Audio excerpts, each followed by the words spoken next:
About 3 years ago, I faced the greatest personal tragedy of my life, and that was the loss of my father, my hero.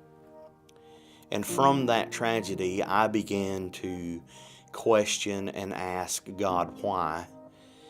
And it was as if I went on a journey and God began to strip me down like a house to its frame, where you could transparently see through the whole house. The only thing standing is the structure or the bones. And from that, my heart began to be softened, and I began to see the what of God's working in my own life.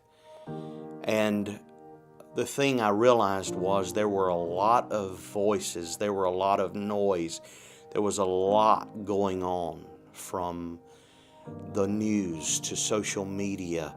And I was listening and hearing it, and it all seemed to be amplified because my world had almost come to a stop. And so from that, God began to do this greater work in me, and I realized that the greatest voice that I could hear was a clear, crisp voice that says, I love you. There's hope. I have a future for you. I have a plan for you, and I'm not finished yet.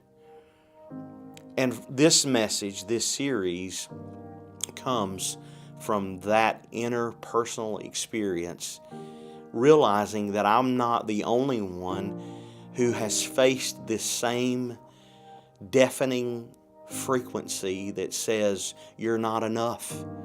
There's dysfunction in your life. You're messed up. And from that, God did a work, and I realized that the greatest voice I could hear and recognize was His voice. And I began to hear it clearly.